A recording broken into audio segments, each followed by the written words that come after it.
From the dedicated caregivers and communities to the legislators at the Virginia General Assembly and on Capitol Hill, Leading Age Virginia is dedicated to a singular vision: positive aging for each Virginian. As an association, we have evolved a lot over the past 40 years, but our mission to serve and be a resource for nonprofit aging services providers remains unchanged. We are innovators and thought leaders. We are advocates and educators. Expanding the world of possibilities for aging is our mission. We are Leading Age Virginia.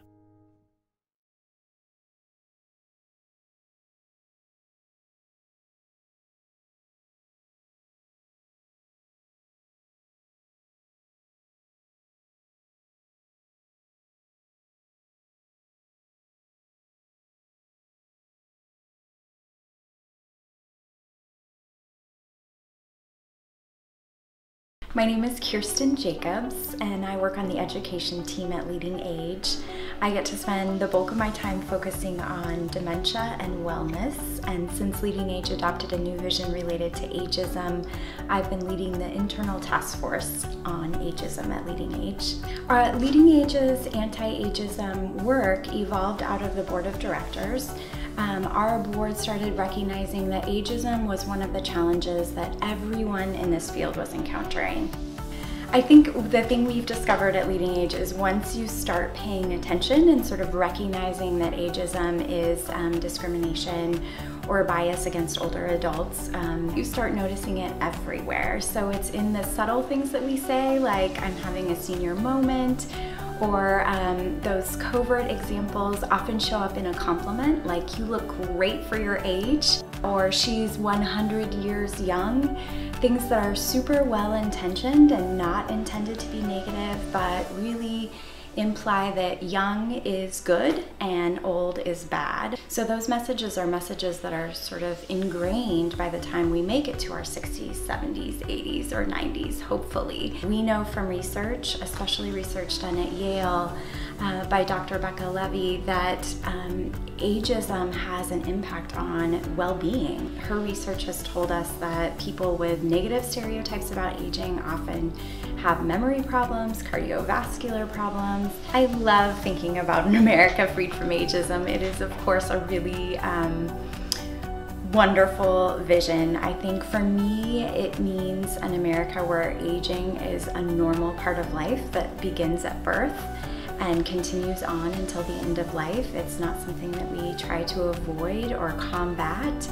And I think the other piece that's really important is that by addressing ageism, we embrace a really wide spectrum of the lived experience. So it's the older adult who's living with dementia, it's the 60-year-old who's been living with a chronic disease for much of their life, it's the 90-year-old marathon runner. So it really is the full spectrum, and we give people the support and the opportunity to live vital, engaged lives regardless and because of their lived experience. So I hope that that's the experience that my 3-year-old has as he gets older, but certainly there's lots of opportunity for growth at this point.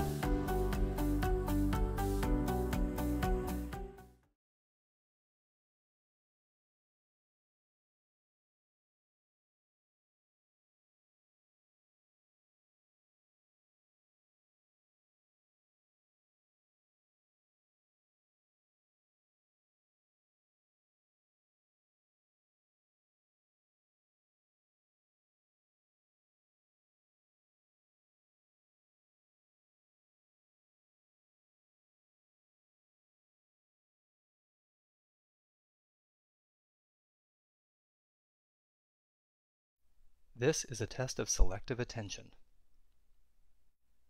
Count how many times the players wearing white pass the basketball.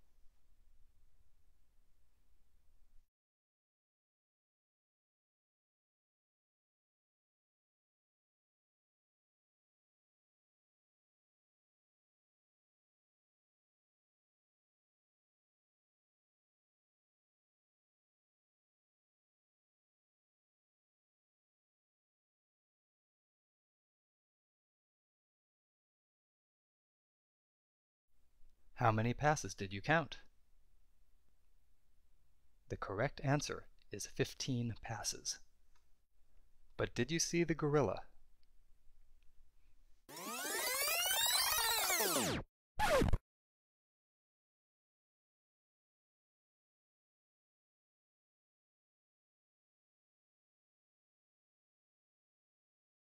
This video is from research by Daniel Simons and Christopher Chabris and is copyrighted.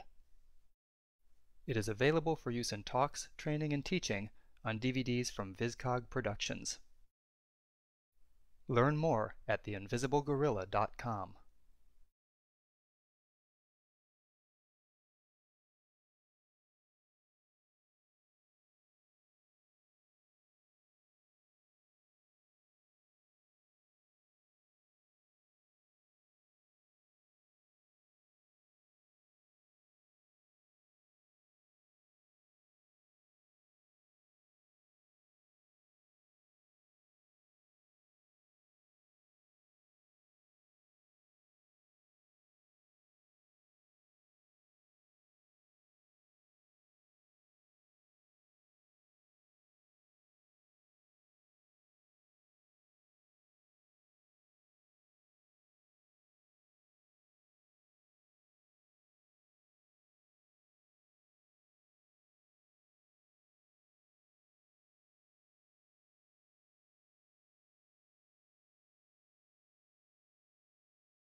We are hitting a moment where the elder boom, it's not a trend.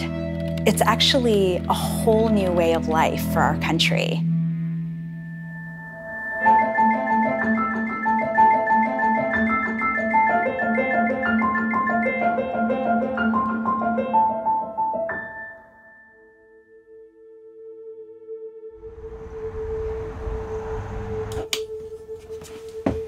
Robert Fulton is 64 years old. Come on, Walter, warm up.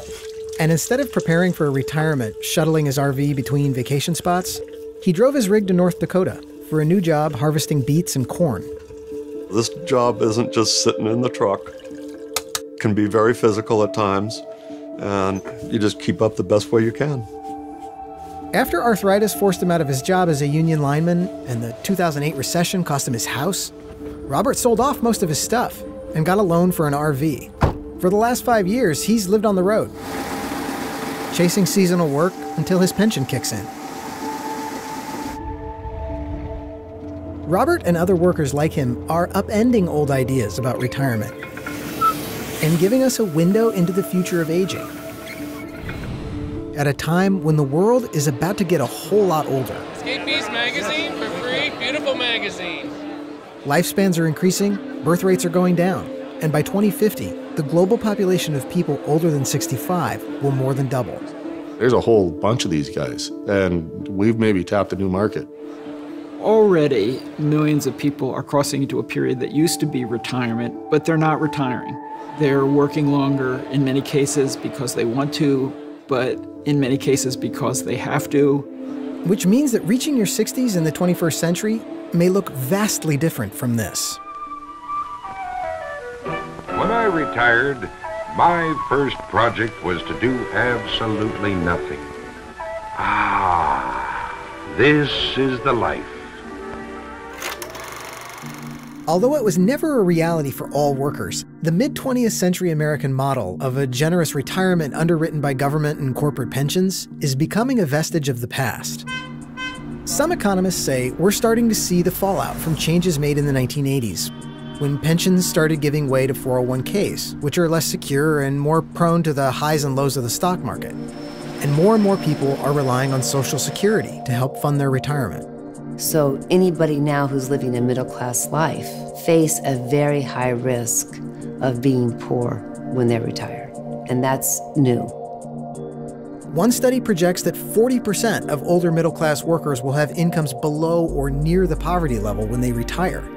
And researchers have found that the percentage of people filing for bankruptcy who are over 65 has increased 5-fold since 1991. This is a situation that the boomers' parents and grandparents did not face. This is a real reversal of what it means to age in American society. Growing numbers of older Americans are facing harder and harder choices. It's the sort of story that Jessica Bruder routinely heard while researching her book, Nomadland. She followed a growing cohort of nomadic seniors who are mostly white, largely male, but with increasing numbers of women.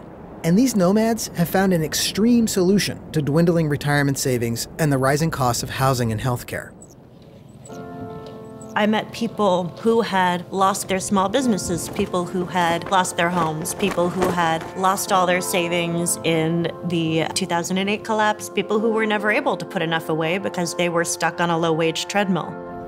I couldn't afford an apartment on my Social Security. It couldn't happen. You can come out here and eat if you want, come on. I'd rather have my little van with my little space, my dog, and the desert, and I'm perfectly happy with that. I'm seeing my role as moving away from the man who does it to the facilitator that puts you together, and that's the whole thing I'm trying to do. Bob Wells created an annual gathering for the nomadic workers, and he's become a bit of a guru for people looking to live off fixed incomes in vans and RVs. There just really aren't any good options, but the one everyone hopes for is low income or senior housing. And yet the waiting list for those is typically very, very long, years and years. And so I had found a solution, and I felt like I had an obligation to tell people there was a solution. Hi folks, welcome back to our next video. This is going to be a series of 10 jobs for nomads. I think it's important to learn from this group because these people are facing financial issues that will be impacting everybody. Becoming nomadic is just one hack that people are using. I designed this so that I would have a stove in here. I do have running water. The whole build and van and everything so far has been right around $3,000. If the going's getting harder for more of today's retirees, prospects may be even worse for younger workers who face the twin challenges of paying for longer lifespans while working jobs with fewer guaranteed benefits.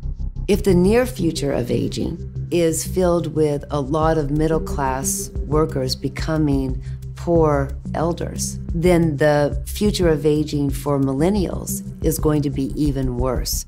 So I think now the new reality is a lot of people I know expect to work until they die, which is hard because bodies give out. If people are going to be working for more years, that's going to mean finding jobs they can actually get. Our economy is still set up for a younger workforce. So a lot of people, as they age, are facing ageism in their workplaces. I grew up to don't trust anyone over 30. We've all been trained to discriminate against our elders. I mean, since I was a child, I remember all the images of elder people were making fun of them. And prospects aren't always great in the sectors that are looking to hire. Home health aide and personal care jobs, for example, they're hard to automate, and the elder boom means demand for this kind of work is rising fast. But these jobs have low wages and few benefits. A lot of people ask me, are robots going to take care of grandma? And I just don't see it happening anytime soon.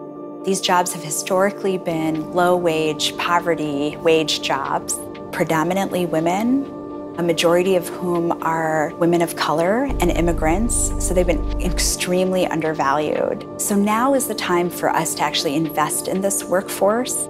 Care jobs are jobs of the future. We have a tremendous opportunity to reimagine what these jobs are. Transforming the workplace looks to be even more necessary, as many healthy people want to find a way to stay productive, especially during the nearly 20 years we've added to our lifespans since the 1930s. When I used to think 65 and 70 was old, now I'm in that group, and it doesn't seem as old as I had thought. This age is a lot better than I was expecting. The idea that 65 would be sort of the end of your career and the sort of end of your work life just seems ridiculous at this point, both from an economic standpoint and from a cultural and human standpoint. People want to contribute for as long as possible. And some students of this change believe redefining what it means to be in your 60s could mean the invention of an entirely new stage of life. Adolescence was a creation of the beginning of the last century when we had a proliferation of young people who weren't children, they weren't adults. And so we created a new stage of life. It took 50 years till the word teenager even caught on. And I think the same thing is happening today in that period that used to be occupied by retirement. It doesn't have a name, but in fact, it's a new part of the life cycle. Our cultural disposition towards aging is fear and denial. People growing older is not a crisis. It's a blessing. We forget that to age is to live. With studies predicting that babies born this century will increasingly live for 100 years, significant hurdles will need to be overcome. And it's not only jobs that will need to be rethought. This is a permanent reality. So it means that we have to redesign our housing, our infrastructure, our economy to actually support people to live an average of 20 years longer than when most of our systems were put into place. Will we end up being able to make the adjustments that will turn the aging society into the aging opportunity? And right now, I think that the answer to that question is an open one.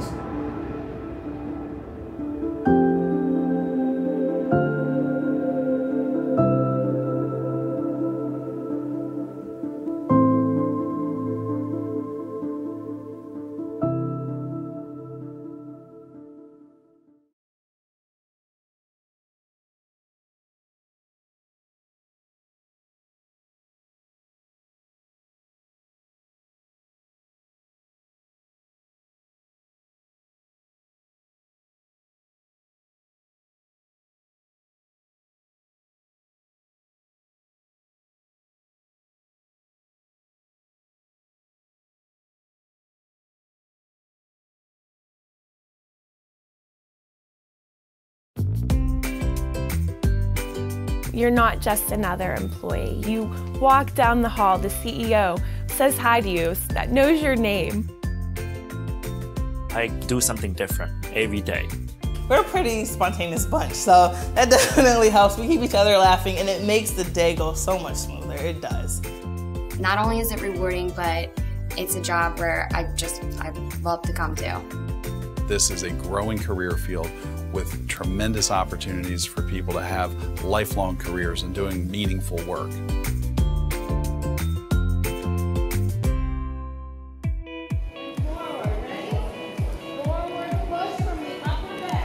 It's a lot of fun. I mean, these residents, this is where they live, so like I get to just be a part of their everyday lives.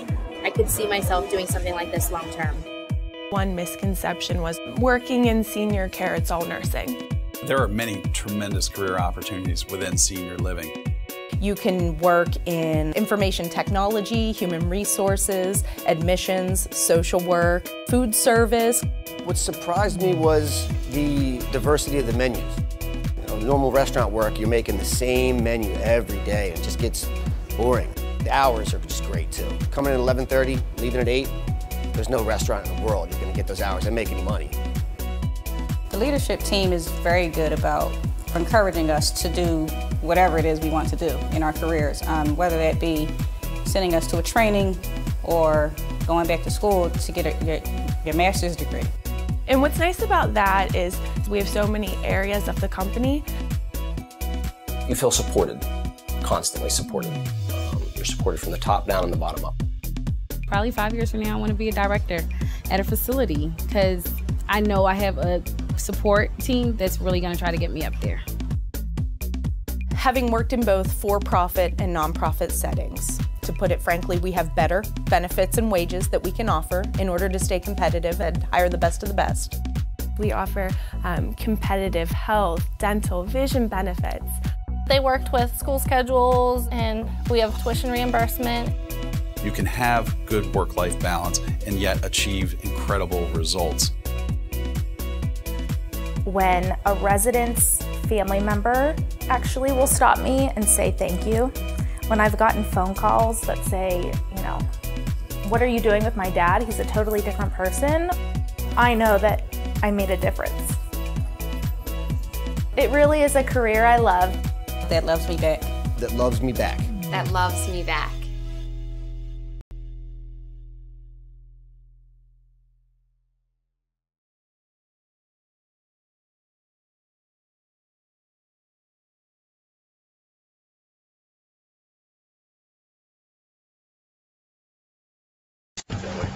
Good evening, folks. Welcome aboard Southwest Airlines Flight 372, service to Oklahoma City. Those of you that have flown us before know that we do things a little bit differently here on Southwest. Some of us tell jokes, some of us sing, some of us just stand there and look beautiful. I, unfortunately, can do none of those. So here's the one thing that I do know how to do. We're going to shake things up a little bit. I need a little audience participation. Otherwise, this is not going to go over well at all. So here's what I need, especially you guys in the front because you know what's coming. All right, I need a beat, all right? All I need you to do is stomp and clap, and I'm going to do the rest because I've had 5 flights today, and I just cannot do the regular boring announcement again. Otherwise, I'm going to put myself to sleep. So, you guys with me? All right, so give me a stomp, clap, clap. Come on, stomp, clap, stay on beat there. There you go. Keep that going. This is Flight 372 on SWA. The flight attendants on board serving you today. Teresa in the middle, David in the back. My name is David and I'm here to tell you that shortly after takeoff, first things first, there's soft drinks and coffee to quench your thirst. But if you want another kind of drink, then just holler. Alcoholic beverages will be $4. If a Monster Energy drink is your plan, that'll be $3 and you get the whole can. We won't take your cash, you gotta pay with plastic. If you have a coupon, then that's fantastic. We know you're ready to get to new places. Open up the bins, put away your suitcases. Carry on items, go under the seat in front of you, so none of you have things by your feet. If you have a seat on the road with the exit, we're gonna talk to you, so you might as well expect it. You gotta help evacuate in case we need you. If you don't want to, then we're gonna reseat you. Before we leave, our advice is put away your electronic devices. Fasten your seatbelt, then put your trays up. Press the button to make the seat back raise up. Sit back, relax, have a good time. It's almost time to go, so I'm done with the rhyme. Thank you for the fact that I wasn't ignored. This is Southwest Airlines. Welcome aboard.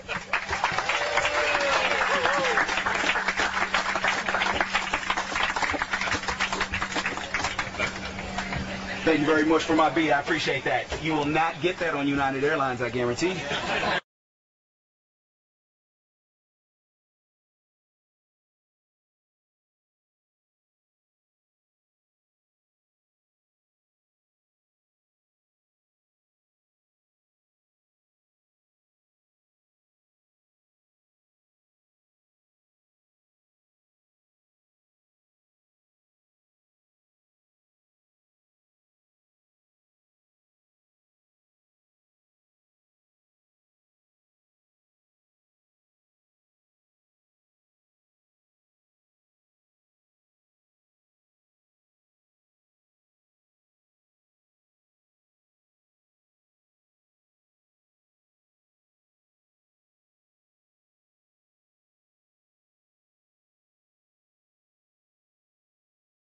It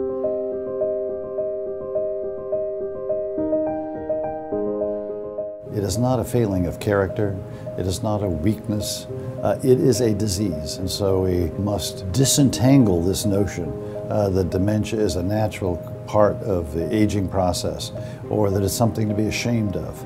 I was ignorant about the disease when I was diagnosed, and so I had to get in and learn, and I didn't want other people to be ignorant either. My whole focus has been trying to educate, advocate, and help bring awareness to the disease.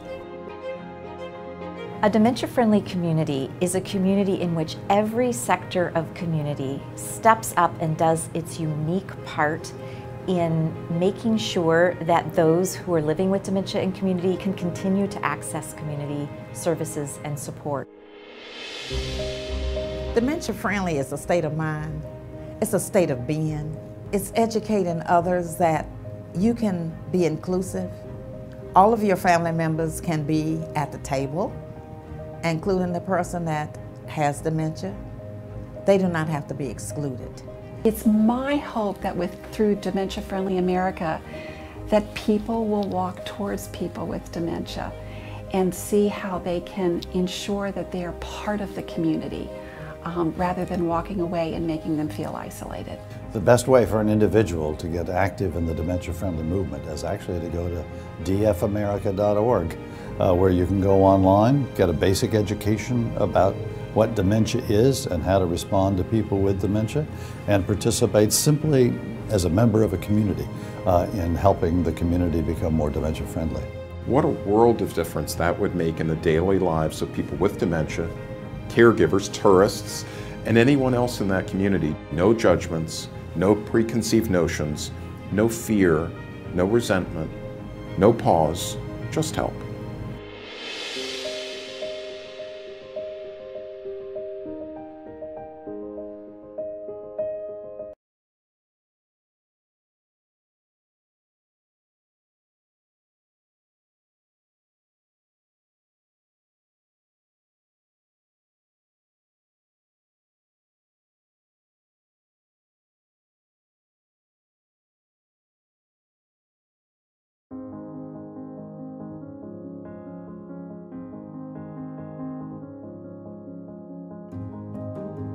If you saw someone living with dementia,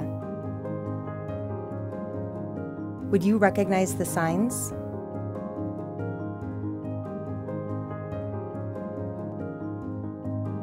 Would you be uncomfortable? Would you avoid them?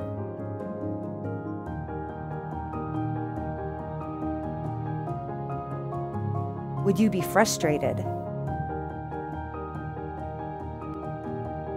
Would you do nothing?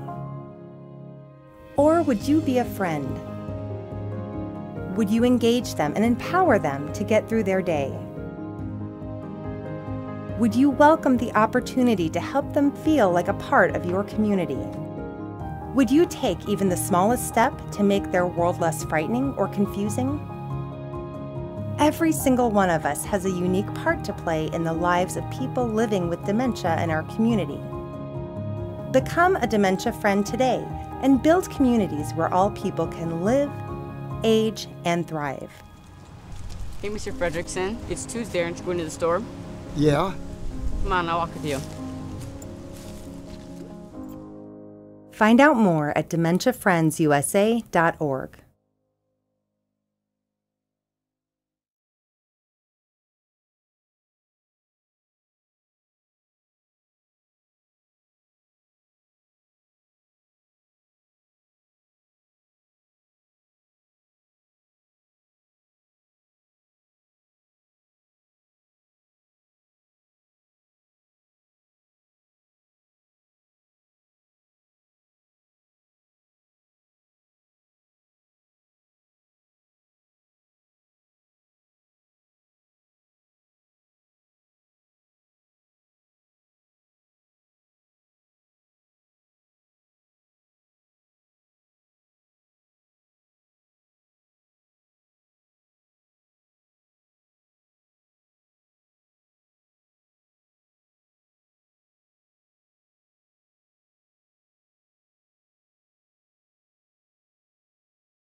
We believe that if love is a chemical reaction, chemistry has a good chance to make the world a more harmonious place. Chemistry creates good relationships among the elements. It finds secret formulas rather than separate things. It works so that experiment after experiment, bandages end up loving the water. Wheat can survive pests. Families are less afraid of energy bills. And even cars and city centers. Chemistry ultimately creates good relationships between people and whatever they need in their lives. That's why we don't just make chemicals. We create chemistry. BASF, the chemical company.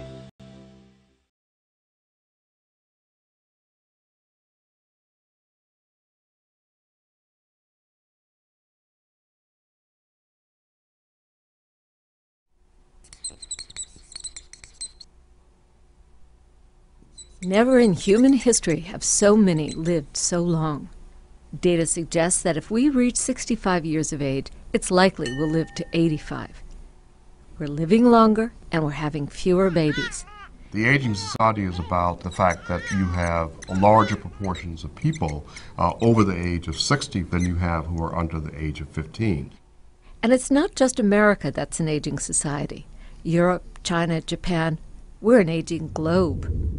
An aging society isn't just about old people. It's not just about baby boomers. Gen X will likely live longer, and so will millennials. The baby boomers are an introduction to what will be a permanent shift. It is not the pig and the python, a large snake that swallows a pig, and you see that bulge going through the snake and then coming out the other end eventually. Well, ours never comes out the other end. This is a permanent state we're now in a remarkable shift. And the shift will utterly transform our society. How and how long we work, how and where we live, how we organize our families, medical care, economic and political lives, how we organize our thinking. This will give you an idea of what's ahead. Right now, about half of us live in the suburbs, and it's where 75% of older Americans live and want to continue to live. But suburbs were designed in the 1950s for young families, and the car.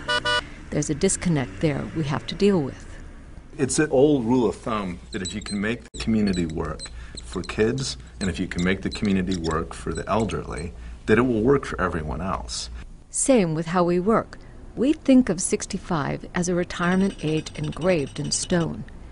But when Social Security was enacted in 1935, average life expectancy was only 62, 3 years less than retirement age. Today, we can expect to live about 15 years beyond traditional retirement age. There isn't anything in the psychology literature that suggests that it's good for people to go on vacation for decades. Even if it were a good thing, few of us imagine retirement as a vacation anymore. Most of us haven't saved enough, and we're all worried, for good reason, about Social Security and Medicare. What if we reimagined our standard life course? We think of it now in 3 age-segregated boxes. Age 0 to maybe 25, childhood and education.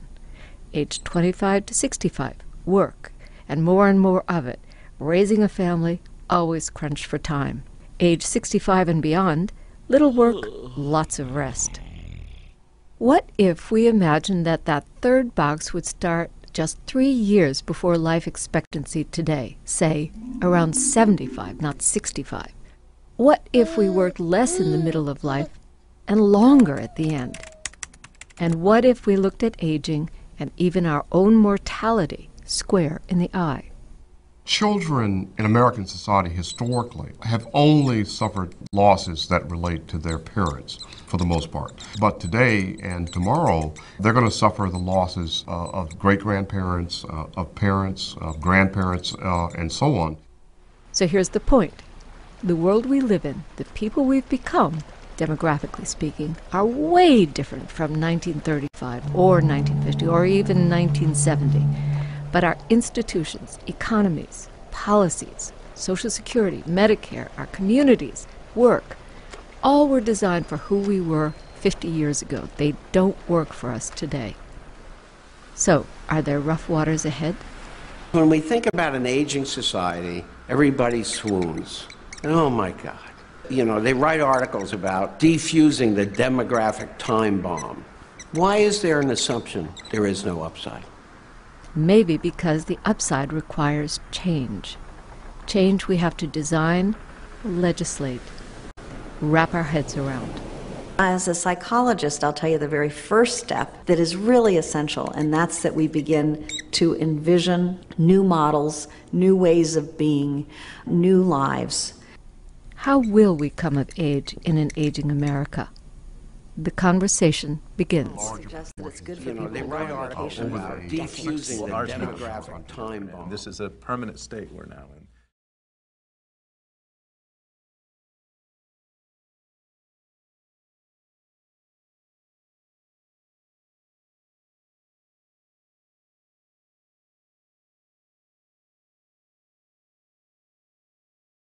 What are we going to do about it?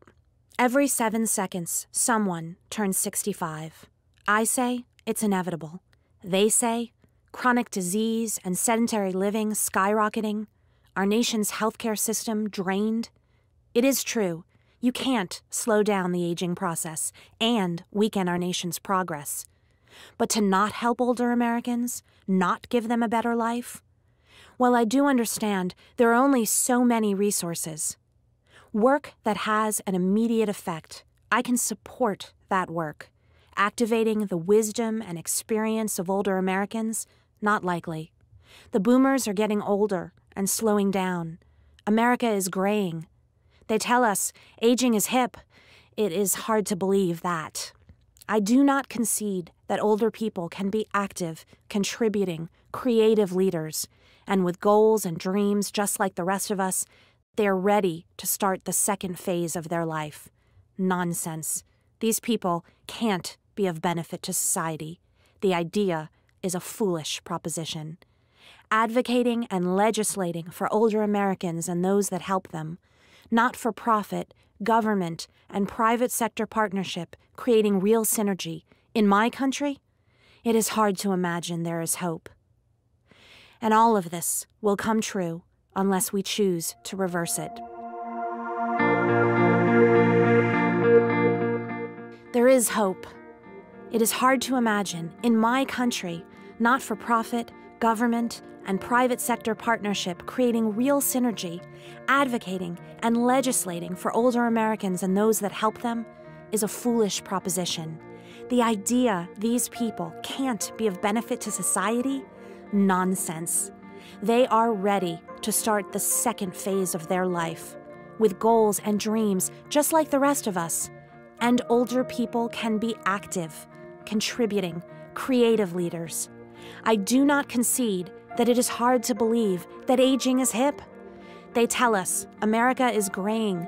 The boomers are getting older and slowing down. Not likely. Activating the wisdom and experience of older Americans, I can support that work. Work that has an immediate effect. Well, I do understand there are only so many resources, but to not help older Americans, not give them a better life, and weaken our nation's progress? You can't slow down the aging process. It is true. Our nation's healthcare system drained, chronic disease and sedentary living skyrocketing? They say it's inevitable. I say every 7 seconds, someone turns 65. What are we going to do about it?